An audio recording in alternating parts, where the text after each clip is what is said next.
Well, guys, I have a treat for you today. Welcome back to the podcast. Today, I'm talking with Josh Clemente. He is the founder of Levels Health, which is a whole system for continuous glucose monitoring. How are you doing, Josh? Fantastic. Thanks for having me on the show.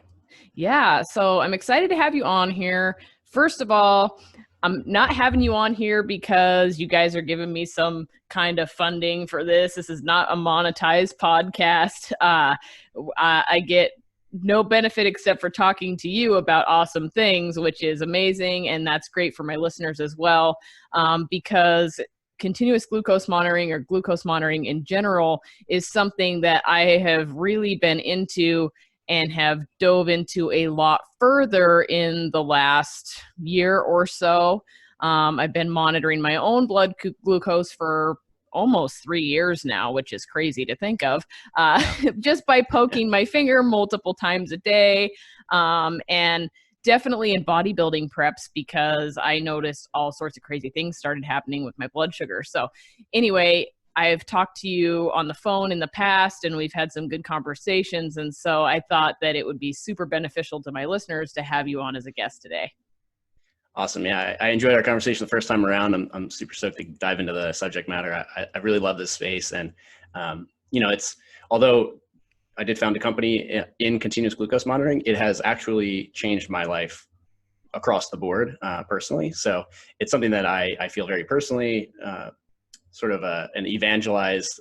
I've been evangelized. I want to bring this technology out to the mainstream because I do think that it can help a lot of people across the board, everything from performance optimization, cuts for bodybuilding, all the way through to long-term reduction of chronic illness and things of that nature. So I'm very optimistic and long on the personal right to biological information. And I think continuous glucose monitoring is one of the first core technologies that really has promise there.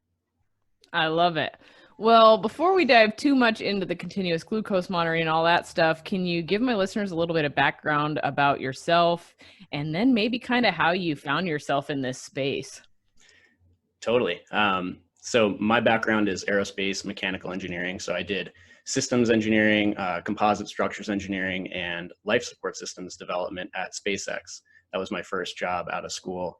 And actually the launch that just went off from Cape Canaveral with Bob and Doug, the astronauts, to the International Space Station, that was my life support program that was involved in that spacecraft. So it's really cool to see that happen.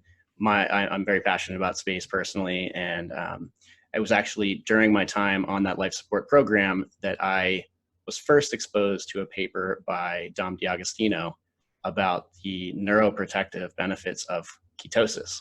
And essentially, the long and short of it is that when in ketosis, these mice could be exposed to high percentages of oxygen and high pressures for long durations without having seizures, which is super surprising. And it caught my eye because I was like, how can a diet give this like superhuman protective benefit? This is really surprising. I've never thought twice about diet. My whole thing was fitness. As long as you're fit, you're healthy. And so that was like kind of broiling around in the back of my mind for a long time. And then I started to like more and more focus on how I was feeling. And I realized that actually my day-to-day is kind of low energy, feeling a lot of fatigue, certainly not feeling an optimal mood.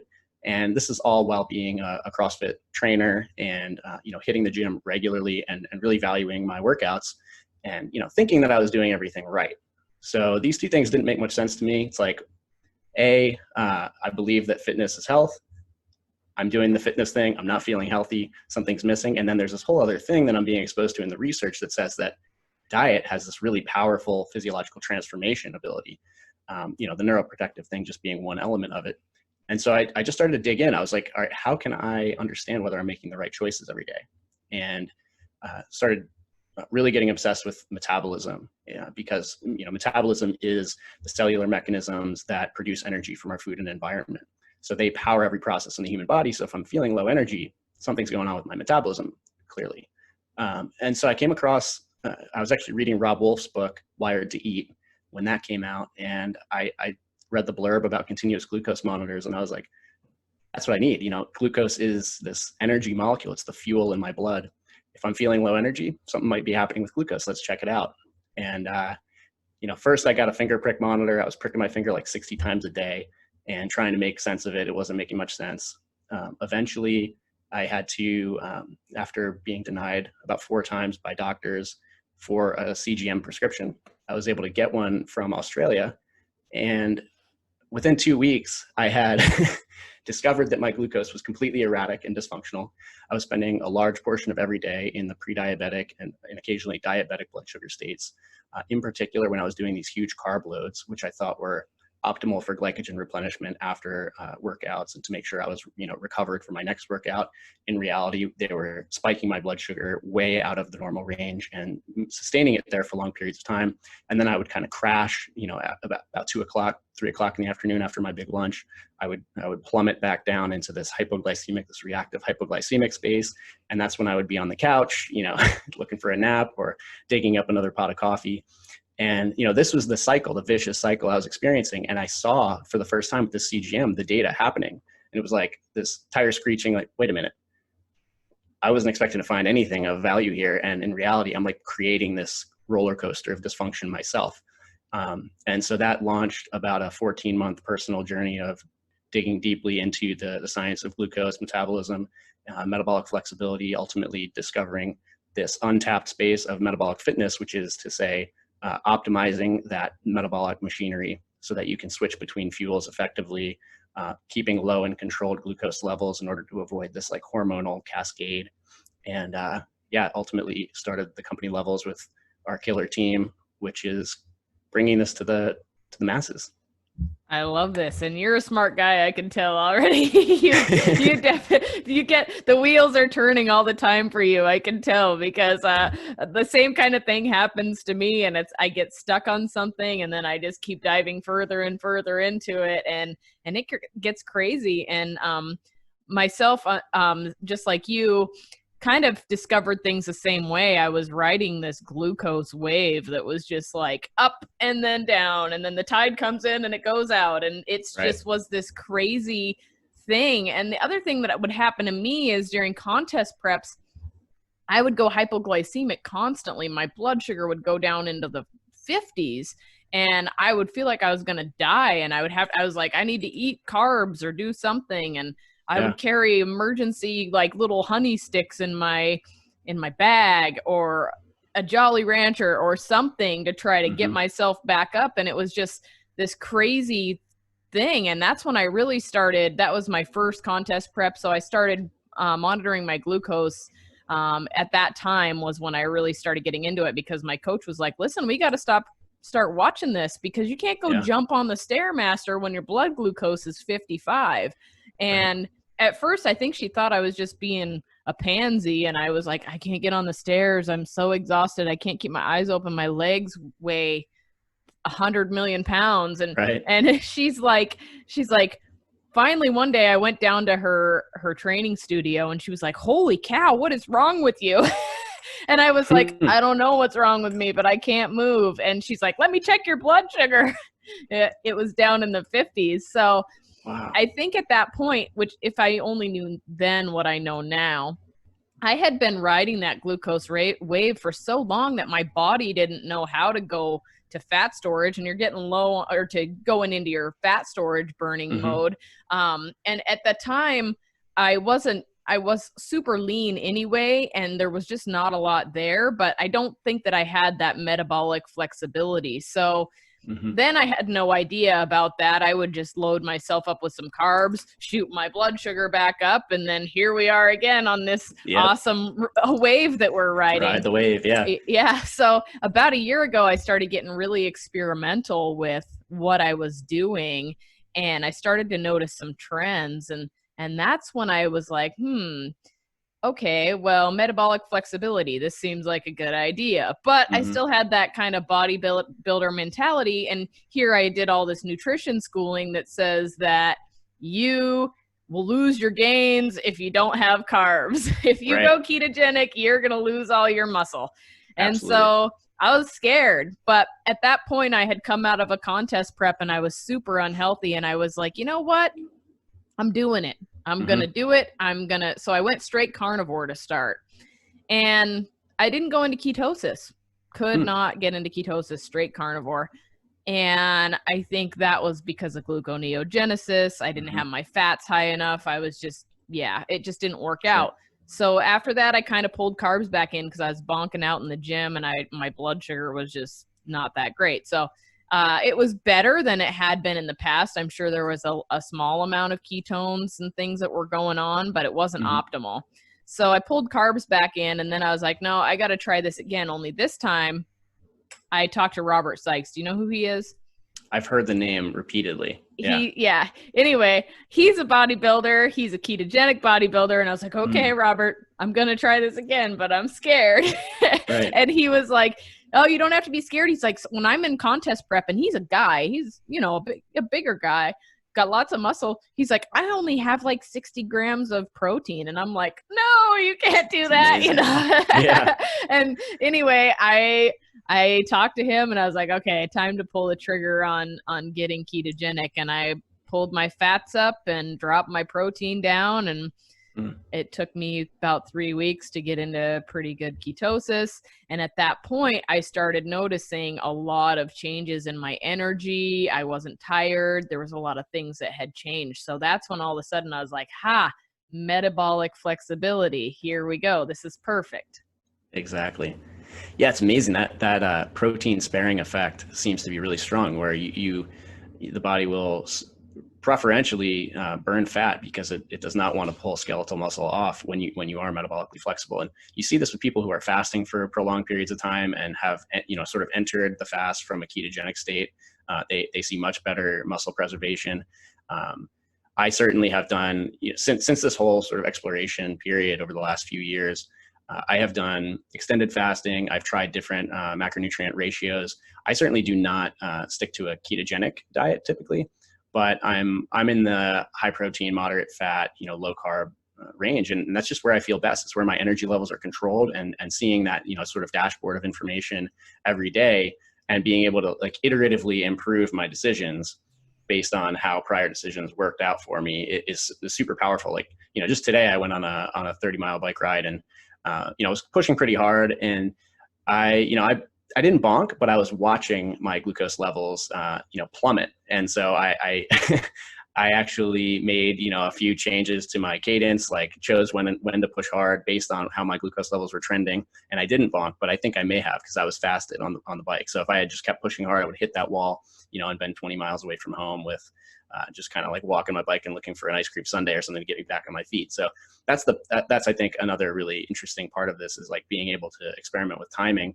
and not be forced out of your comfort zone in terms of how you're trying to eat because you make a choice that you don't have information about. Like you want to go and get that ride in, and you bonk, you're gonna need some calories. You're gonna need something to get you back on your feet, and that's kind of where people typically will grab candy or eat a banana or something. So yeah, it's fascinating stuff. It's really cool to hear that story of yours on your path. So you're ketogenic now.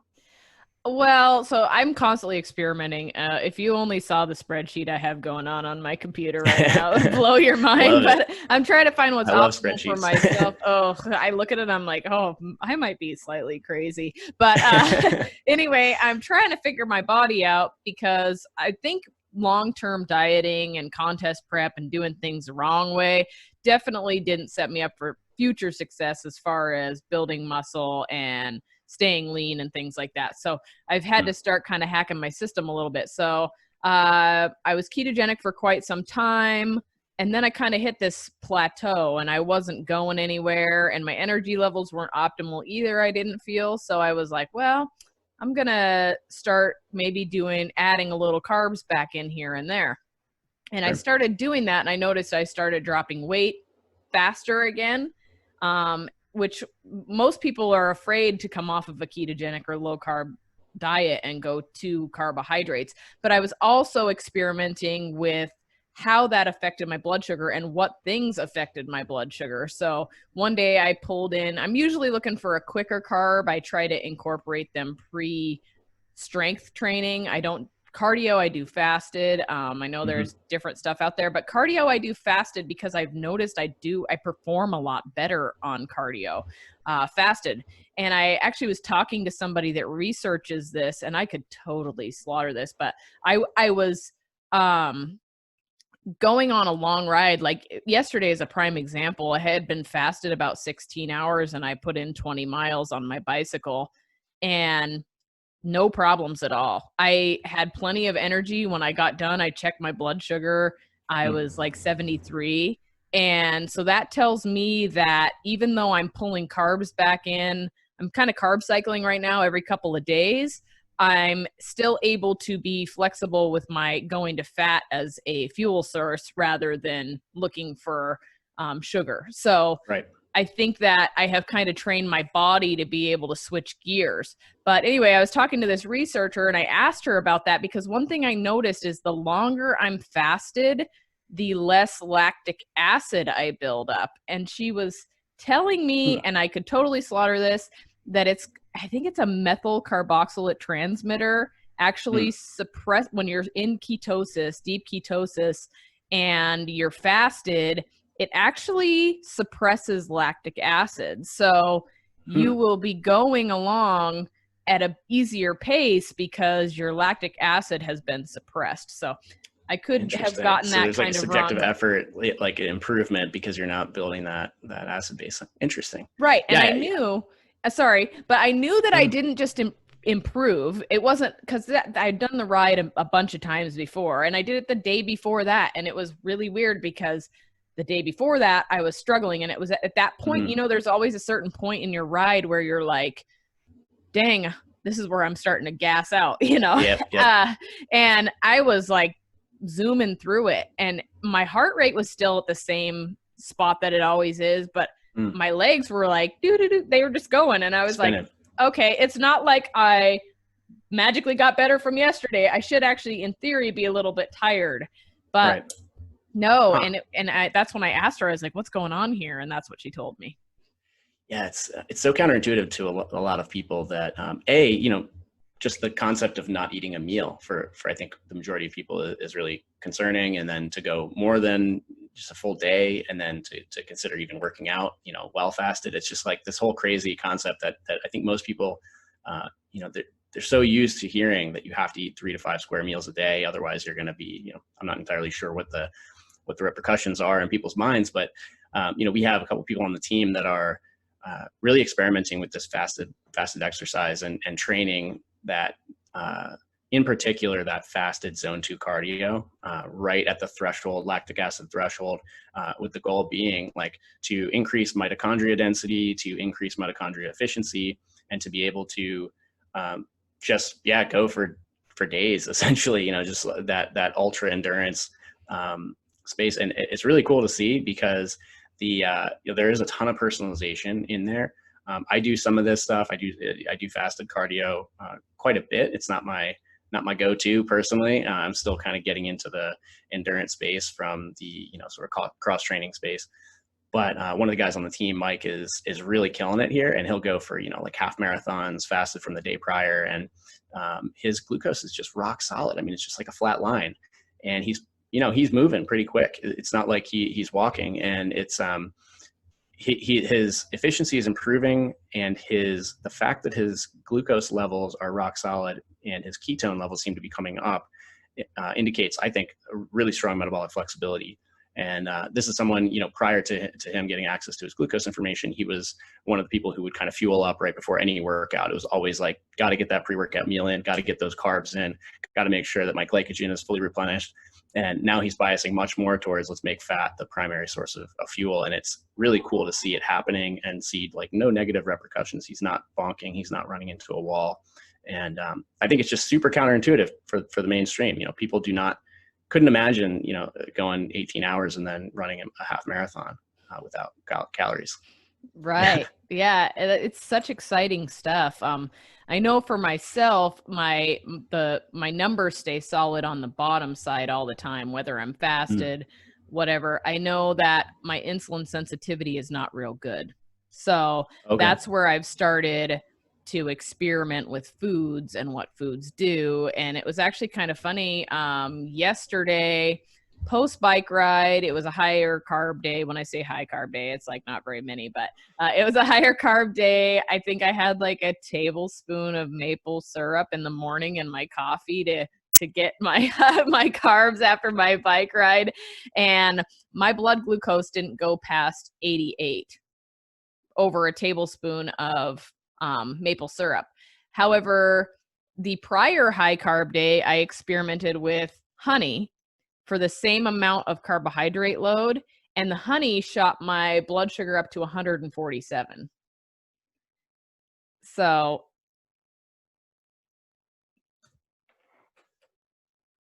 uh-oh, I lost your voice here. Oh, did you? Sorry about that. That's okay. All right. Yeah, so I was asking, did you have like a similar sleep and meal schedule prior to that, to each of those experiments, do you think? I don't know why I can't hear you here. Oh. There we go. Gotcha. That was weird. Anyway, well, actually, I didn't even look at that. I should go back and look at that. That's a good point. Because I know your insulin sensitivity can change based on sleep, but yeah, it's pretty profound. I mean, we are still trying to characterize this like really effectively, but there's a really strong correlation between sleep in particular and like it seems to be acute insulin resistance really. So the way that I personally will respond to the same meal after, for example, 4 hours of sleep versus 8 hours of sleep, it's pretty wild. Like, 2-3 days ago, I pulled really late night, didn't get to bed until like 3 a.m. and then got up at 7 or 7:30. And I knew I was going to be seeing some elevated levels all day, but it was amazing. Like my baseline increased 30 points. I was just like significantly higher base glucose level. And then even like a handful of cashews, which typically I do pretty all right with. They do have some carbs, but they're high in fat. And so usually fine for me. A handful of cashews treated me like a banana. I mean, it was like huge. I was up at like 135 and, so that's the signal to me. All right, I'm going to eat like a higher fat, like being able to adapt to the circumstances and say, all right, well, I didn't sleep well last night. I know that I'm going to be kind of in a bad place. Let's try and keep things from getting crazy here, is really clutch. And it's something that I want to do much better on in terms of our product is like pulling in these other metrics, in particular sleep, and comparing and pulling insights out about how you personally respond to these stressors. It's really stress is what it comes down to, I think, is like stress and recovery. Right. Well, hey, thanks for mentioning that, because I'm just going to add that to my crazy graph that I got going on my computer. And, maybe that means as soon as I wake up, take my blood sugar.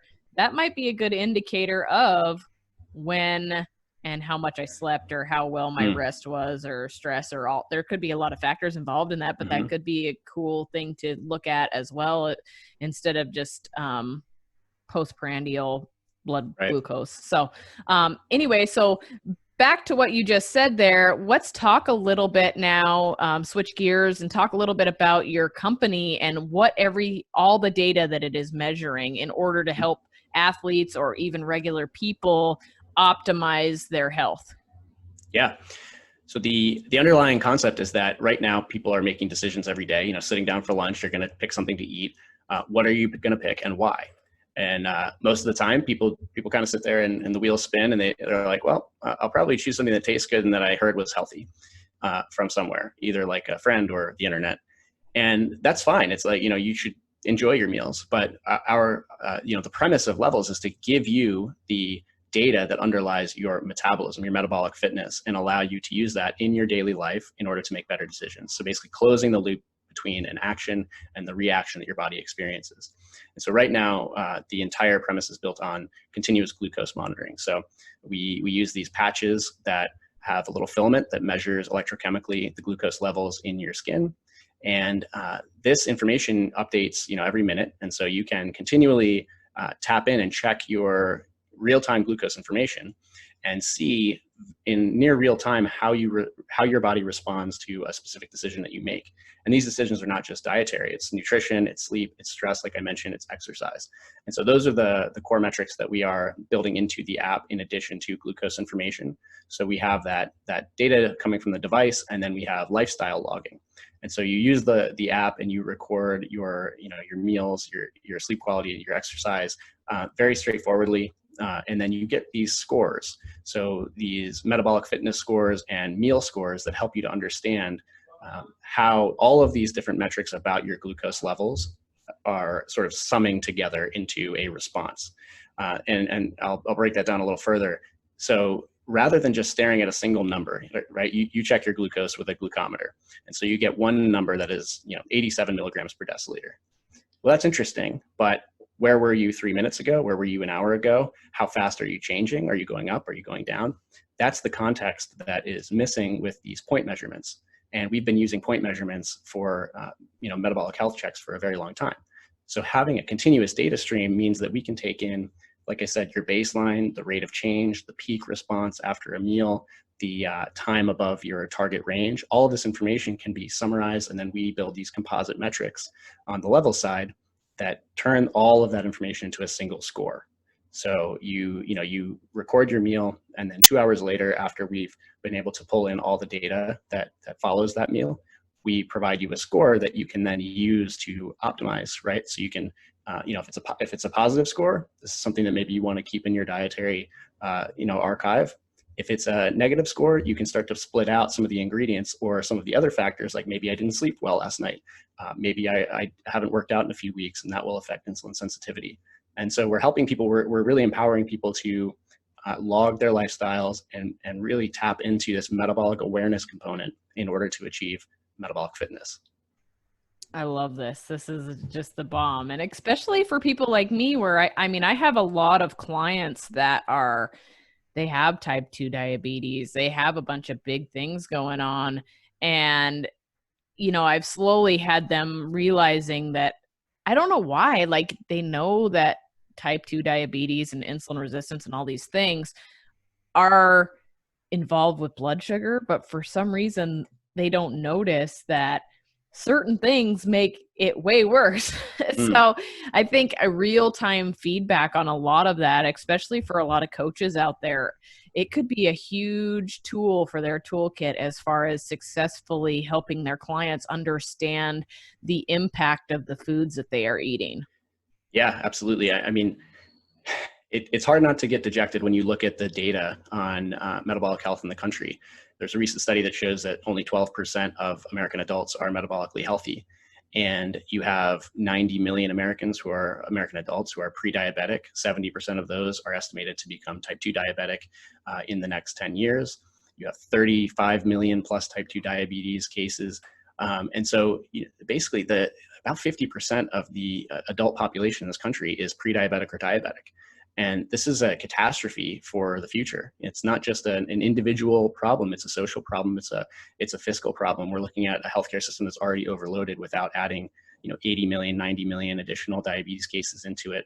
The lost work, the lost time with loved ones, the inability to be mobile. It's a really tragic and prolonged metabolic state that people are in. And I think a lot of it has to do, people don't want to make bad decisions. They want better information.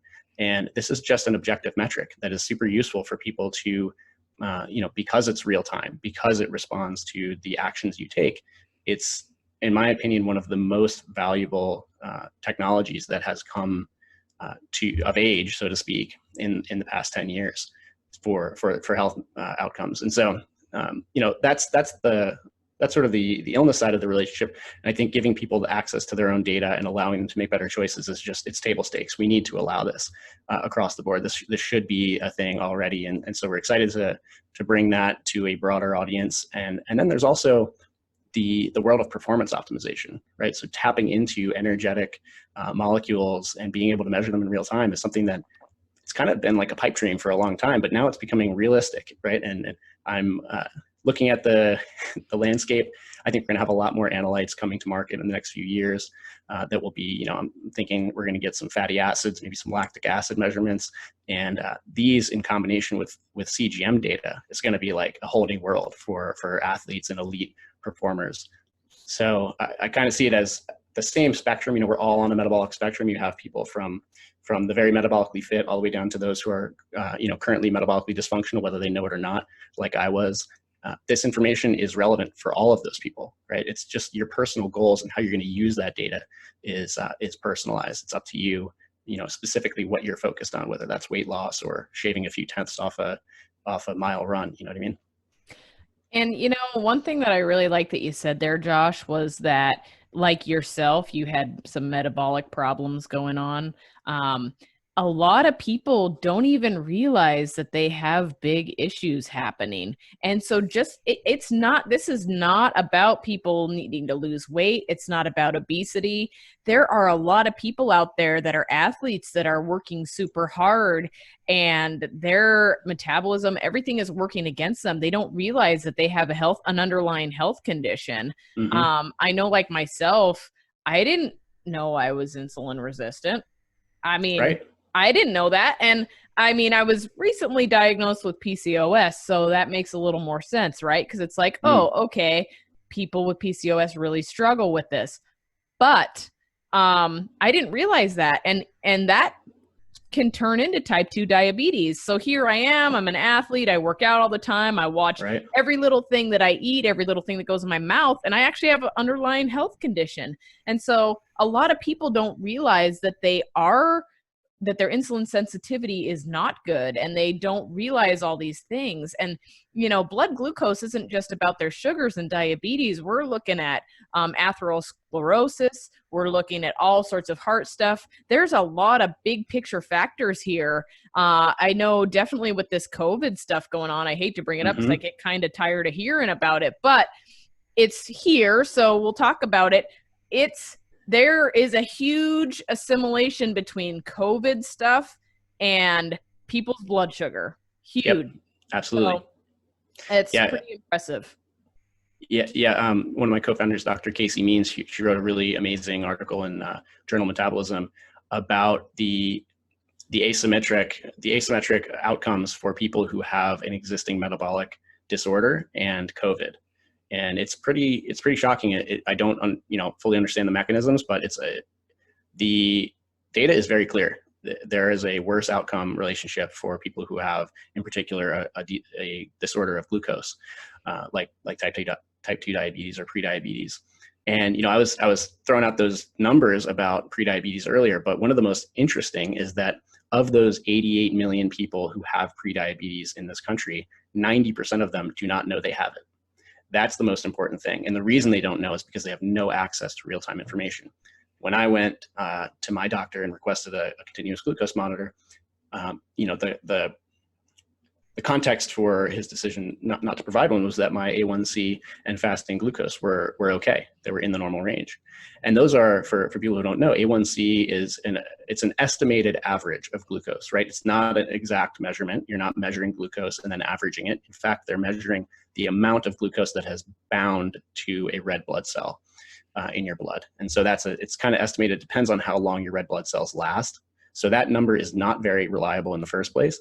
And secondly, the fasting blood glucose situation is typically you'll measure it, in the morning. You haven't eaten anything. That's going to be when your glucose levels are typically the best. And it takes a long time and a lot of glucose dysfunction for your fasting glucose numbers to start to get erratic. So there could be underlying dysfunction for years before this starts to become a problem. When I put the CGM on, I had real-time dynamic information. I saw it as it was happening, and I saw that there was a huge amount during the day caused by my lifestyle choices that was out of control. And that's the key. People need this 90% of people who are in the dark about their impending metabolic dysfunction or their current metabolic dysfunction that is going to get worse if they don't do something. This is the key. They need to have better information so they can make better choices.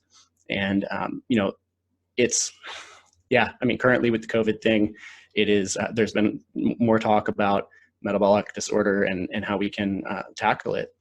And I think, it's one of in my opinion, just one of the most threatening trends, to see globally. We have metabolic dysfunction that is increasing at an increasing rate across the world.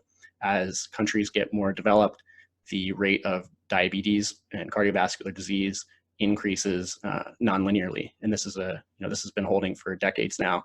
And, again, like you were saying, it's not just diabetes, it's also cardiovascular disease. We're seeing now in schools, in medical schools, that Alzheimer's is being called type 3 diabetes because it's insulin resistance of the brain.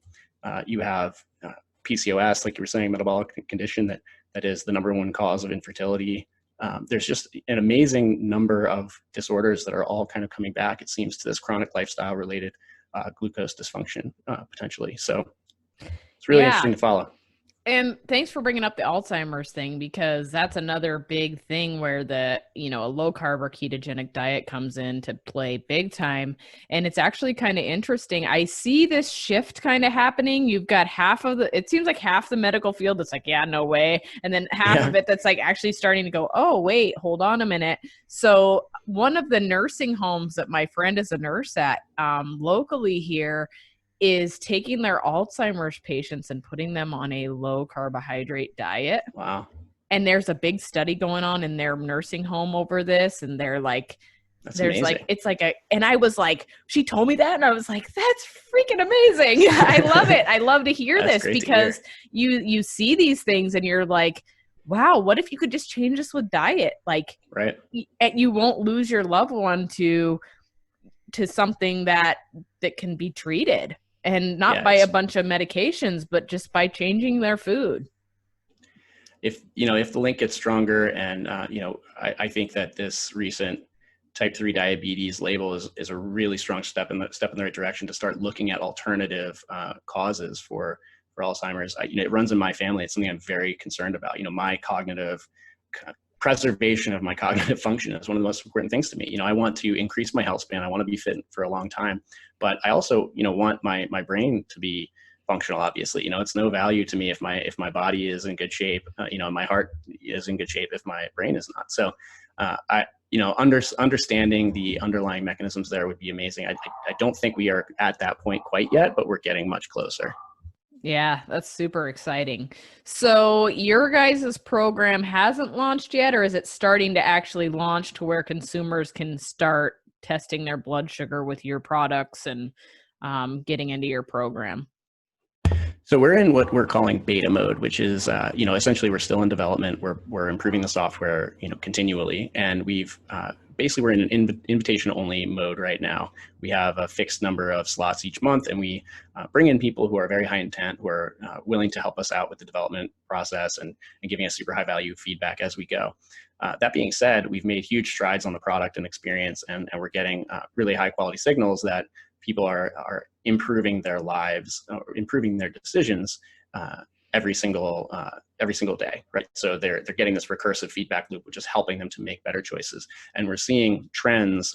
We provide reports throughout the program. We're seeing trends that the glucose control that they are exerting over themselves is improving as well, which is a really good signal. So that's our current mode, and we are going to be rolling out pre-orders this summer in order to allow people to reserve, a spot for the full launch. And then our full launch is going to be coming sometime later this year, ideally before the holidays. So, I wish I had a hard date. The biggest thing for us is that we're achieving the goal, which is that the product adds value and that people feel that they have control over the decisions they're making, that they have confidence, and that the data stream is actionable. It's very important not to just dump out numbers and say good luck. We want people to know, okay, this is what I have to do with this information. All right, so I'm going to put you on the spot here a little bit. Are you ready? Yep, I'm ready. You can choose not to answer, but I mean, obviously continuous glucose monitoring is becoming more popular. There are several programs out there. Mm-hmm. But you guys are making your program a little different. And so what's going to set you above these other programs? Well, firstly, we have, to my knowledge, the only program that includes a physician consultation for a prescription. So we, in the United States, the FDA controls all CGMs as prescription-only devices. And so we ensure that there's a fully independent telehealth consultation for the devices. We fulfill them directly from a pharmacy. There are no foreign imported sensors or anything of that nature. So I believe we're the only program that has that system in place. And we have a world-class team of software and medical experts.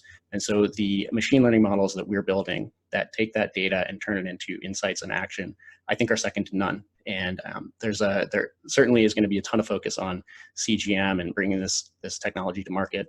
But what we are oriented around, again, is the actionability, the behavior change, and the future, which is these other analytes that are coming to market in the next few, I'm hoping, next few quarters, which we will be continually adding to our, again, those machine learning models of metabolic fitness. So over time, we'll be adding more and more metrics, and we'll be improving our ability to predict how you'll respond to certain foods, decisions, lifestyle choices, and then giving you scoring and metrics that allow you to continually improve.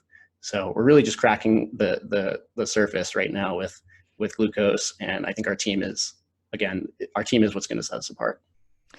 And I love that. I know you guys are going through some rigorous beta testing and stuff to make sure that your product is second to none. So, and you're putting the time in, and that's part of the reason that this product is got a little bit of a wait in order to jump in on it. So, I'm certainly appreciative of you guys taking the time to completely make sure that you're putting the best product on the market.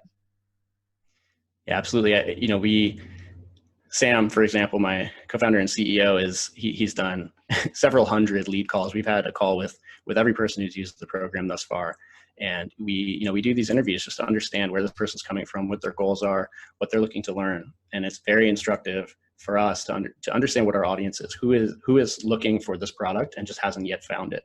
And so we've been building, the product is built on the feedback we get from our beta customers. We could not be luckier to have the enthusiastic group we do. And each person that goes through is improving the program for the next 1,000 people.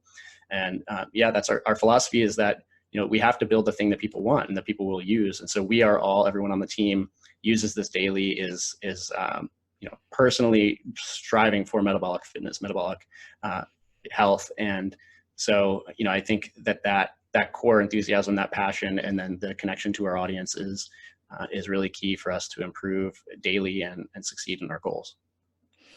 I love that. I appreciate it, because here's the other thing. All of this data that is becoming relevant to health is going to change the future as far as all sorts of things go. So the medical industry may not be putting in the time to research it, but now we as the people are personally doing it ourselves. And I think that's definitely going to make a huge paradigm shift. Yeah. Again, the right to access one's own biological information, I think, is really important. We need to have a broader conversation about this in society, because for the most part, it's not just your medical records, which are hard to get access to. It's the data that is, these molecules and these trends are coursing through your body every single day. It's happening whether you measure it or not.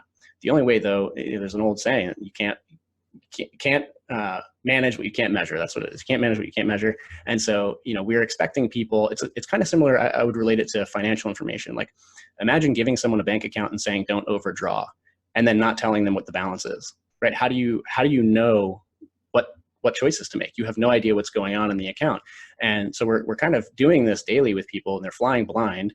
And if we could just provide them with an easy path to gaining access to the information that they need to optimize around, this would stop happening. I truly believe it. And we see it every day with our customers. They come in and they have a fixed set of assumptions about what's healthy. And a lot of times they ratify those things, right? They see positive reinforcement of the choices they're making. And then a lot of times they're seeing counterintuitive, the opposite is happening, where, for example, oatmeal, you Google the healthiest breakfast, and top 3, oatmeal is going to be there. And I don't think there's been a more consistent trend in our program than oatmeal puts people in a high blood sugar state. And I'm one of those people. No toppings, no maple syrup, no brown sugar. I eat plain rolled oats, and I might as well eat a donut. So these types of things where people may be forcing themselves to have that oatmeal because they think it's going to help them with, maybe it's a concern about long-term heart disease or whatever it may be. But if you look at the relationship between glucose variability, spikes and crashes in your glucose, and cardiovascular disease, it's a very strong correlation. So it could be that this is actually not working in these people's favor, and in fact could be working against their goals. So again, like I was saying, the right to one's own bodily information, I think, should not be infringed upon, and we should bring this into the conversation more. I 100% agree.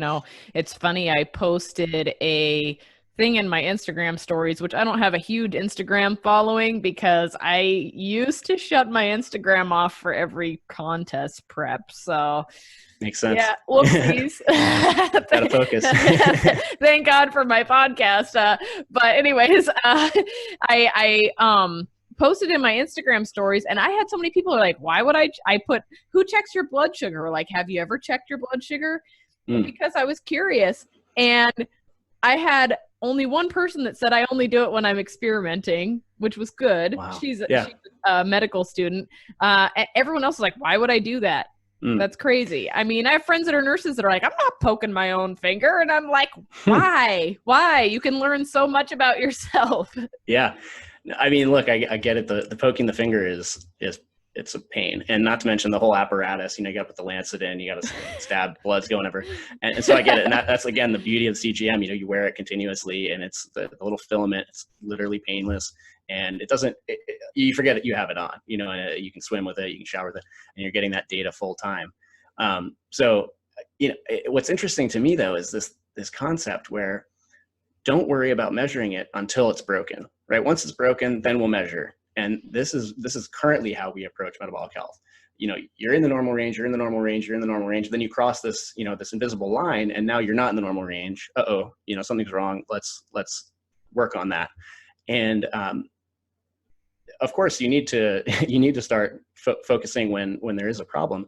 But it's the whole process of developing the problem that we need to pay attention to. You know, in 2009, there was an international group of experts that met about these crazy trends in metabolic health, and they reviewed the literature and basically said there is no lower bound for risk, glycemic risk for diabetes. There's no lower threshold. It's basically a spectrum, and different people actually will their systems will fail at different thresholds, if that makes sense. So it's not the case that there's just like a single line in the sand, and if you cross this, you are, you know, you now have prediabetes or diabetes. It seems to be that each person has a personal threshold where they will start to see faster and faster degeneration in their glucose control.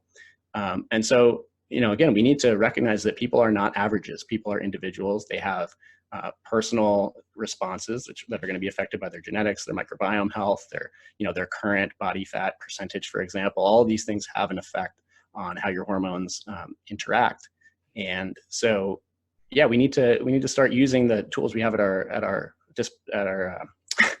disposal, like machine learning, where these models can learn the individual and make predictions and provide insights in real time. That's what we need. That's what we're going to do. Awesome. Well, I'm so excited to see how this manifests, Josh. One thing to ask you before we wrap it up here, I ask all of my guests this. If there was one thing you could put out there in the world that you would want to share with everybody else that you think could benefit their life, what would it be?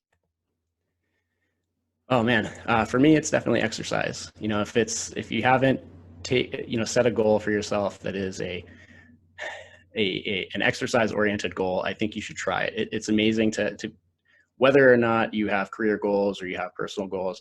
I think an exercise goal is always available, and you can always have something to work towards. You can always push the line ahead, and achieving something that you've been working hard for, I think is, you know, it's built into the human condition. People want to have goals to strive for, and exercise, although I don't always love it, it certainly is consistently the thing that can get me through hard times. You know, it helps with my mental state. I don't like the person I am when I don't exercise, and I think a lot of people would benefit from, you know, it doesn't have to be something crazy. You know, you don't have to go do an Ironman or something. You just set a simple goal. You know, make it outside, go for a long walk 3 times a week, something like that. I genuinely believe that it leads to all these other experiences, like, you know, just getting more in touch with your neighborhood, meeting new people, and then ultimately I think it transforms into a different lifestyle together. You won't even see it happening.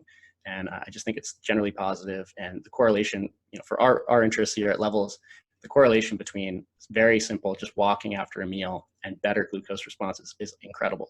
So I'm a total believer in any type of movement. It's something that we should all do. Awesome. Well, thanks, Josh, so much for joining me today. I'm excited to see where your program goes, and maybe we'll follow up in the future. Yeah, 100%. And you know, if anyone wants to read more about this stuff, definitely encourage you checking out our blog at levelshealth.com/blog. And then we're on Instagram and Twitter at Unlock Levels. And you know, reach out to us. We love to hear from people who are interested in what we're doing. And I can't wait to bring this to launch time. Yeah, I'm excited, and I'll make sure and put all your information in the show notes and that kind of stuff too, so people can find you. Perfect. Well, Connie, this is awesome. I really appreciate you having me on. I appreciate you. Thanks so much, Josh.